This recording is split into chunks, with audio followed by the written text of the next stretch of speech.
أعوذ بالله من الشيطان الرجيم بسم الله الرحمن الرحيم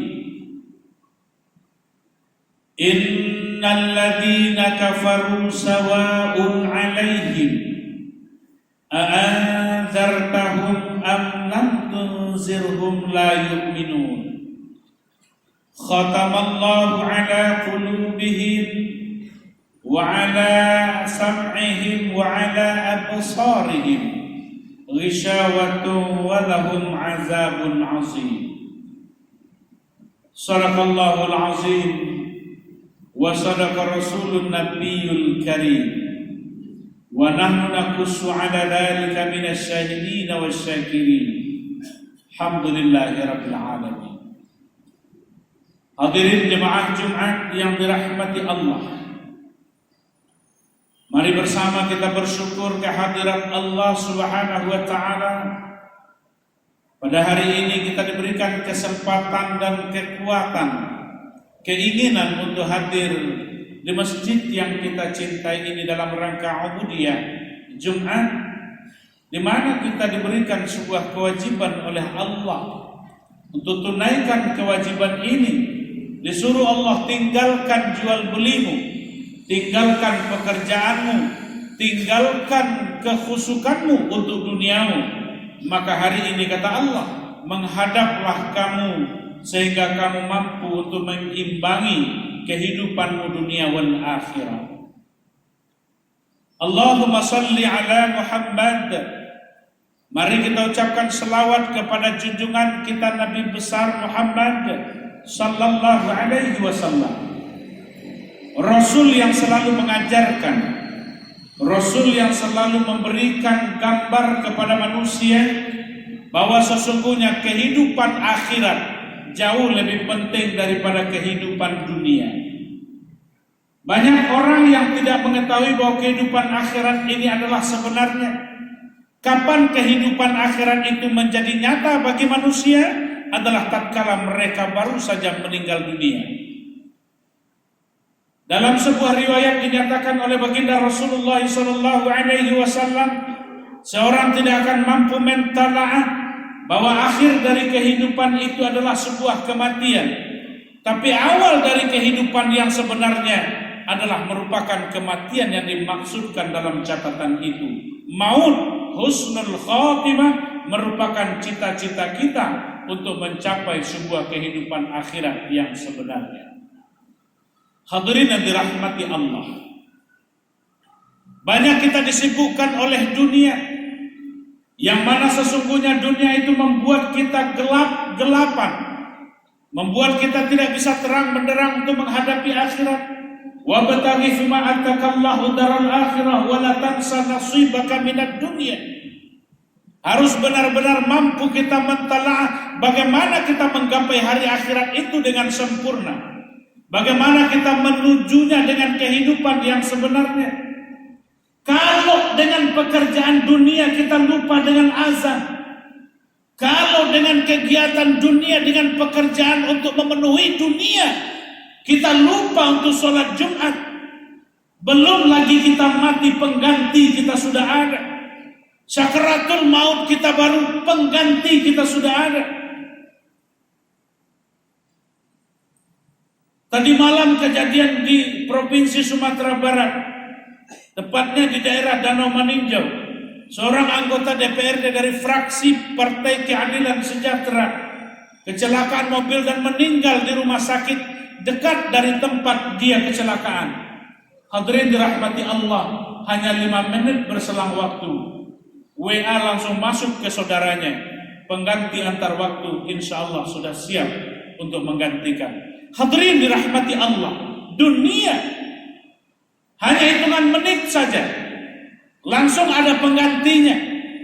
Maka sesungguhnya kalau kita sibuk dengan dunia, sibuk mencari nafkah sementara kita tidak memikirkan akhirat, sangat disayangkan kalau sholat 5 waktu saja tidak mampu kita pertahankan di hadapan Allah. Bagaimana nanti kita mempertanggungjawabkan di hadapan Allah?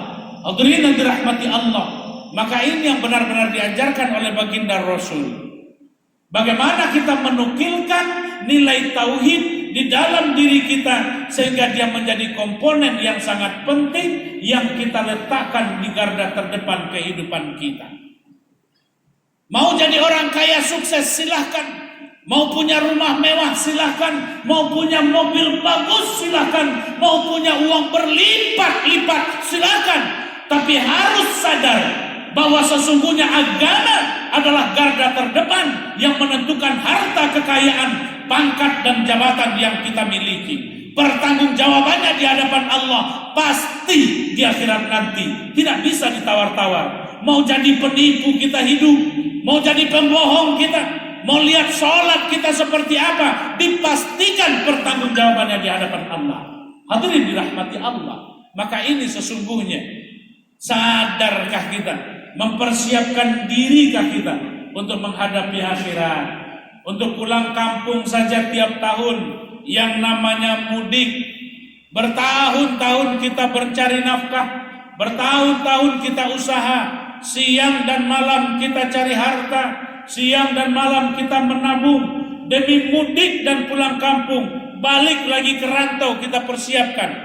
Hari ini mudik yang sebenarnya yang kita tidak akan kembali lagi ke rantau, sungguh mudik yang harus kita hadapi, yakni mempersiapkan diri kita untuk hari akhirat. Bismillahirrahmanirrahim. Ya ayyuhalladzina amanu taqullaha wal tanzur nafsum ma qaddamat lighad wattaqullaha innallaha khabirun bima ta'malun. Hai orang-orang yang beriman, bertakwalah kamu kepada Allah dengan sebenar-benar takwa. Isilah kehidupanmu dengan kisi-kisi takwa.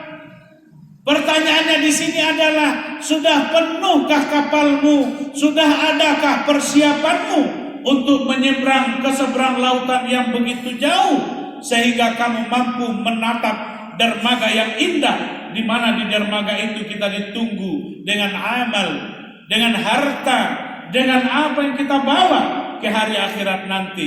Hadirin, sudahkah harta kita yang kita miliki mampu kita pertanggungjawabkan di hadapan Allah? Khadijatul Kubra di penghujung hayatnya bicara kepada ananda beliau Fatimah, wahai Fatimah, tolong tanyakan kepada ayanda baginda Rasulullah, sudikah beliau memakaikan kain kafan dari sorban yang beliau pakai di kepala beliau hari ini.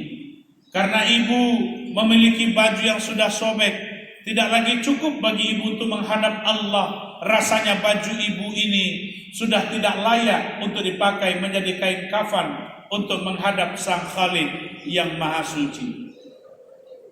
Apa dijawab oleh Fatimah? Wahai ibunda, engkau adalah orang kaya raya. 2/3 kota Makkah ini kamu yang punya, wahai ibu. Hari ini hanya untuk kain kafan saja engkau tidak cukup dengan apa yang ada. Menangis Fatimah menghadap kepada Rasulullah, baginda Rasul, wahai ayanda, sudikah engkau memakaikan sorban yang ada di kepala engkau untuk menjadi kain kafan bagi bunda, wahai ayah? Lantas Rasulullah datang kepada Khadijah, wahai Khadijah, menyesalkah engkau menikah denganku? Dulu engkau orang kaya raya, wahai Khadijah, hari ini engkau jadi orang miskin. Jawaban bunda Khadijah yang sangat tepat, wahai suamiku tercinta, engkau adalah Rasulullah. Mendapatkan engkau, mendapatkan Allah, mendapatkan kalimah la ilaha illallah, mendapatkan Islam jauh lebih istimewa daripada harta yang kumiliki. Kain yang kupakai, harta yang kumiliki, gedung bertingkat yang sudah kuserahkan ke Baitul Mal, ini adalah merupakan amal yang sesungguhnya nanti di hari akhirat akan diberikan Allah kepadaku. Di dunia aku sanggup mempertanggungjawabkannya, tapi di akhirat, kata Khadijah, tak sanggup aku mempertanggungjawabkannya ya Rasulullah. Biar baju sobek yang kupakai untuk menghadap Allah, tapi engkau datang. Maka apa yang disampaikan oleh baginda Rasul? Wahai bunda Khadijah, wanita istimewa ahli surga, Kata Rasulullah, Allah menitipkan salam buat engkau. Begitu mulianya hati engkau, harta yang engkau miliki habis di jalan Allah. Kata Bunda Khadijah, wahai suamiku, andai kata nanti engkau menyeberang sebuah sungai, engkau tak sanggup menyeberang dan engkau masih butuh tulang berulangku, gali ya Rasulullah, tulang berulangku masih siap untuk menyampaikan dakwah Islam sampai ke pelosok alam ini. Hadirin dirahmati Allah, Allah titipkan salam buat engkau wahai Khadijah. Dua manusia di muka bumi yang menerima titipan salam oleh Allah dari Allah melalui Rasulullah, Khadijatul Kubra, Abu Bakar Siddiq, yang dengan hatinya, yang dengan 7 petak rukunya dia serahkan kepada Allah, dia pakaikan untuk di jalan Allah, dia serahkan untuk beribadah di jalan Allah. Hadirin yang dirahmati Allah, maka sungguh ternyata dari apa yang dilakukan oleh para sahabat, istrinya Rasulullah, para nabi dan rasul, mereka tidak lagi memikirkan dunia yang fana ini, tapi mereka memikirkan begitu berat pertanggungjawaban di hadapan Allah Subhanahu wa ta'ala. Dua manusia ini mendapatkan salam dari Allah dan mendapatkan kain kafan khusus dikirimkan melalui malaikat Jibril, diperuntukkan untuk Khadijatul Kubra dan Abu Bakar Siddiq. Artinya apa? Ketika beliau menerima nasihat-nasihat dari baginda Rasul yang disampaikan melalui para sahabat, yang disampaikan melalui para tabi'in, yang disampaikan melalui para ulama, yang sungguh mereka terima dengan lapang dada. Mereka terima dengan subhanallah wa bihamdi, subhanakallahumma wa bihamdika, asyhadu an la ilaha illa anta astaghfiruka wa atubu ilaik. Hati mereka menjerit menerima Al-Quran, menerima hadis, menerima keterangan-keterangan dari para tabi'in dan para ulama. Mereka tidak menghina para ulama, mereka tidak menghina para rasul, mereka tidak mengejek bacaan sholat, mereka tidak mengejek Al-Quran, mereka tidak menginjak Al-Quran, tapi mereka mendekatkan diri kepada Allah dengan apa yang dituntut oleh baginda Rasulullah sallallahu alaihi wasallam. Kita yang berada di masjid ini, semoga menjadi hati yang tenang, mutmainnah. Di penghujung hayat kita menjadi husnul khatimah, yang merupakan cita-cita mulia dari baginda Rasulullah. Tak seorang pun umatku yang akan dihisab setelah dihisabnya umat lain. Mereka akan mendapatkan hisab yang pertama dan mereka akan masuk ke dalam surga, kata Rasulullah. Barang siapa yang tidak masuk surga, kata Rasulullah, saya akan mencari mereka, saya siapkan syafaat untuk umat, bagi umat yang mencintai baginda Rasul, bagi umat yang tunaikan sunnahnya Rasul, bagi umat yang menjaga sholat berjamaahnya 5 waktu sehari semalam. Baca Al-Quran, sholat duha, tahajud, mereka lakukan dengan sempurna. Hati mereka menjadi mutmainnah, mereka tenang menghadap Allah Subhanahu wa ta'ala. Barakallahu li wa lakum fil Qur'anil azim, wa nafa'ani wa iyyakum bima fihi minal ayati wa dzikril hakim. Taqabbalallahu minna wa minkum tilawatahu, innahu huwas sami'ul basir.